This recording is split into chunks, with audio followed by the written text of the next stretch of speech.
It is Monday Morning Chats with Sak, and Sak is me.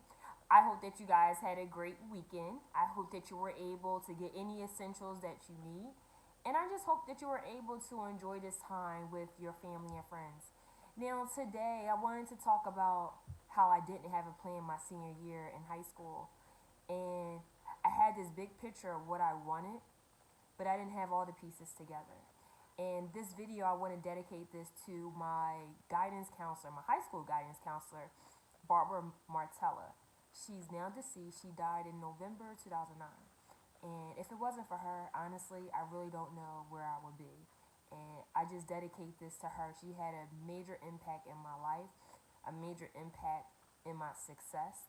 And I truly believe that success is never done in isolation.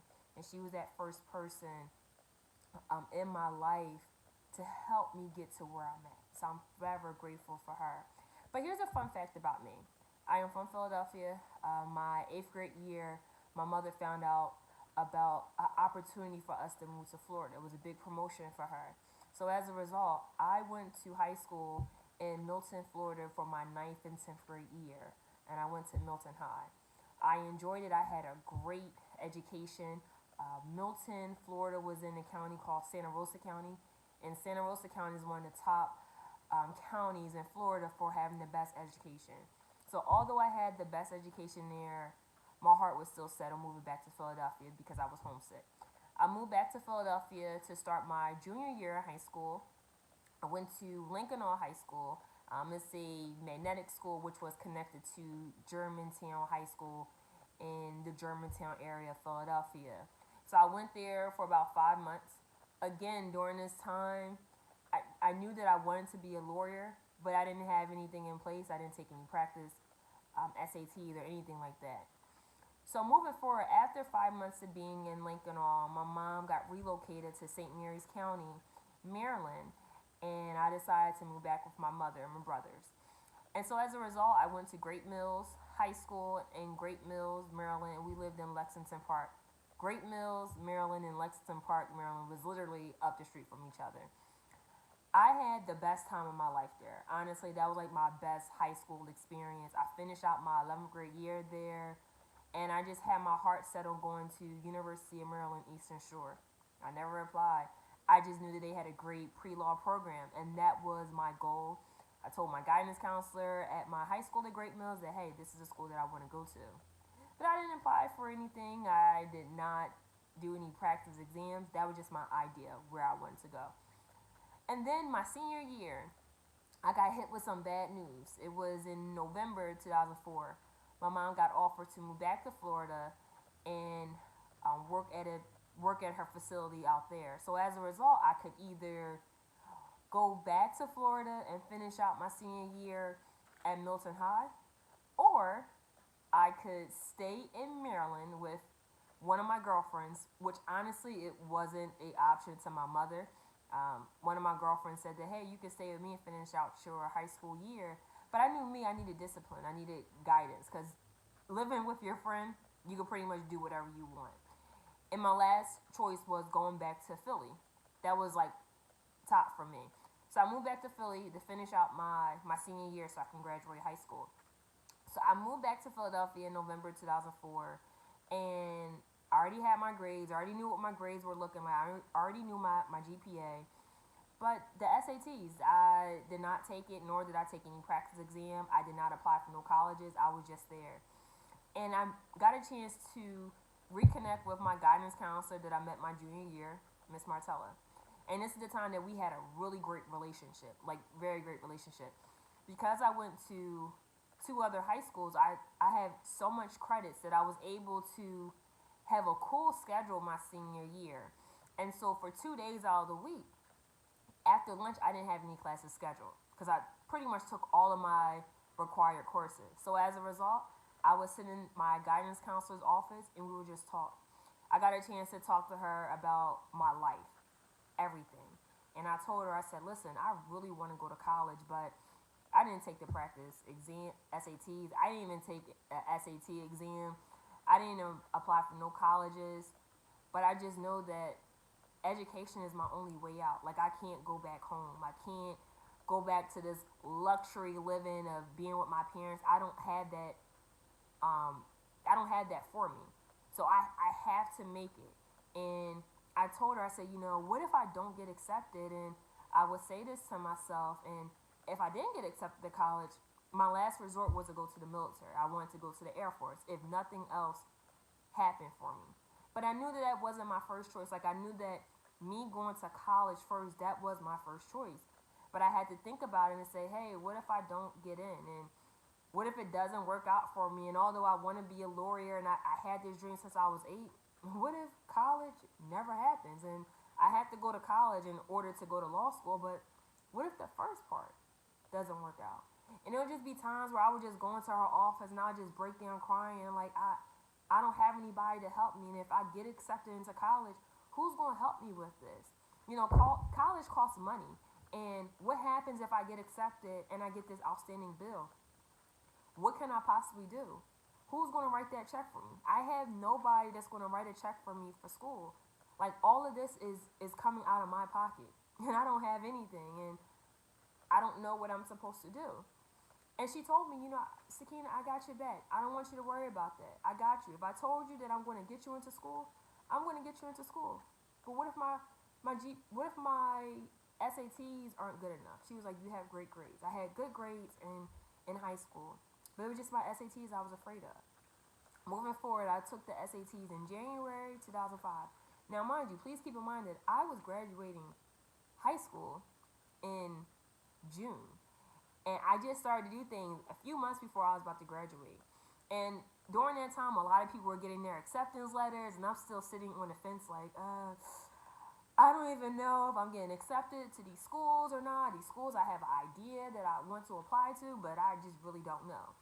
And I would tell her, like, well, the SATs, you want me to take those, but okay, I had to pay for that. Then I had to pay for, college applications. Where am I going to get all this money from? And she told me, I don't want you to worry about that. I want you to focus on keeping your grades up because I'm going to get you into a school. And eventually, she was able to get me a college, a stipend for my SATs. So I didn't have to pay for me to take the SATs. Secondly, all of the college applications that I applied for, she was able to get me a waiver. So I didn't have to pay for the college applications. And if you know about college applications, those things can become very costly. And she said, I got you. I don't want you to worry about that. And I just kept thinking about, the money and if I'm going to have some money and what I'm going to do next. And she assured me, like, hey, I don't want you to worry about that right now. I just want you to focus on getting in. You'll figure out everything, but you got it. And then moving forward, got the SAT score. I made an 810 out of 1600. Mediocre score. It's okay. I could have done a lot better, but I made it clear, like, listen, I'm not taking this exam again. And then she said, with this score, you can get into some schools. You know that, right? I'm like, you sure? So I got my acceptance letters from schools after I applied, and almost every school that I applied for, I got accepted into, except for University of North Carolina in Chapel Hill. They said they were waiting for my transcript, and they said they never received it. So at that time, they were already trying to admit everyone for the fall of 2005, and I knew I submitted my transcript, but they never received it. But that was okay because I know going out of state would have cost me more money, and I definitely didn't have that. So I got my acceptance letters from several schools, and I got accepted into Bloomsburg. But prior to me getting my acceptance letter, I went to a college tour, and Bloomsburg was one of those schools. I fell in love with the campus. I paid my deposit, not knowing if I'm going to get accepted or not. And shortly after that tour, I got my acceptance letter. I cried to her. I went to her office, and I said, I don't know what I can say. I don't know how I can ever repay you. But if it wasn't for you, like, I wouldn't get my acceptance letter. I wouldn't be going to college. And I just want to say thank you. Now, here's the thing that you need to know about Miss Martella. My school was a magnet school. You pretty much had to be smart to get there. It was predominantly black. Now, my prior two high schools was predominantly white. But Miss Martella was a white woman, and she helped me, a little black girl. And the one thing I want to tell you is that sometimes when we're trying to seek help from other people, That help may not look like a familiar person. It may not look like you. They may have a different color of skin than you. But if someone's willing to help you, don't worry about the color of their skin. They're going to help you. They're going to help you. And she was a white woman that helped me and several other black kids in her school. Miss Martella died from cancer. She struggled with cancer. I think her cancer came back like 4 times. And during the time that she was in chemotherapy, she still worked. And people would tell her, hey, you should take a break. And she said, no, I need to make sure these kids go to school. And she would do whatever is necessary. She will be sick, but still call colleges for students and say, hey, this student really wants to go to your school, and she will help them. She was a woman of her word. When she said that she was going to do something, she actually did it. And I am so grateful for her. What is the moral of this story is that I didn't have a plan. I did things late my senior year. I didn't have it all figured out, and I got help. And maybe you're at that point in your life where you know what you really want, but things are just not organized. Maybe it's just like you have all these things just all over the place, and you're just trying to put everything together. And sometimes you trying to put things together, it may take a week, it may take a month, it may take a year, it may take 2 years. But I'm here to tell you that success is never done in isolation. So you may need a person, or you may need a group of people that's going to help you put things together. I'm so thankful for Miss Martella because she was that person that helped me put things together.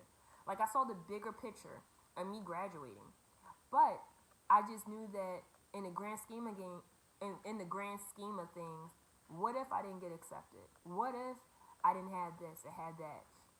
And one of the biggest things for me was having money to go to school. And I'm here to tell you that if you have a dream, all you need is to believe in yourself, and you need to have faith of a mustard seed. And I can tell you that all the things will come together. So if you're worried about money and not worried on the dream, you will lose sight of everything. And for me, yeah, I didn't have a scholarship going into college. Yeah, I didn't have a job going into college. I was a broke college student. I gave up working to pursue education. I didn't know how I was going to pay my books. But I can tell you this, that I believed in myself. And I said, the only way I'm leaving Bloomsburg University is with my degree. So yes, although I didn't come in with a scholarship, I left as a college scholarship recipient. I applied for a tuition scholarship my freshman year, and I got my scholarship my sophomore year, and I never lost my scholarship. I didn't have a job when I first started college. I applied for one, and I got one my first semester as a math tutor. I kept that job for all 4 years. And although you wasn't able to have a job your freshman year, I was able to make a strong argument and say, hey, I'm great at math.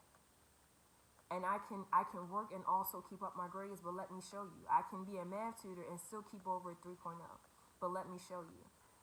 And books. Yeah, books were expensive, but I eventually got a book scholarship to help me. So although I had all these preconceived thoughts in my mind about the things that can go wrong, I just started thinking about, what if I can just believe that one thing can go right and just take one day at a time and know that everything else will follow. So it's okay not to have a plan. It's okay to have things all over the place. But I'm here to tell you that you just got to believe in yourself, and everything will come together. The money will come. If you're only focused on the money and not your dream, you'll never be successful. There's a lot of things in life that are very expensive, but you have to really believe that, hey, I got this. So if that's you, I hope that you find a Miss Martella, just like that Miss Martella that was in my life. When you have that type of person, you believe that you can fly. And when you have that person, you believe that you can fly beyond your limit. Just know that you are amazing. Just know that you are great. Just know that you are possible. But you have to believe in yourself. It's okay not to have everything together, but you eventually will have everything together. And sometimes you may need that person. Find that person. Or better yet, God will place that person in your life. Just be patient, but never, never give up on yourself. Never forget how amazing you are. Just know that you will do great things, and be okay with yourself, and say, hey, it's okay that I don't have a plan, but I will get there. But just know that you will. And I know that you will. And I know that you will accomplish all things. Take care, guys, and have a great week.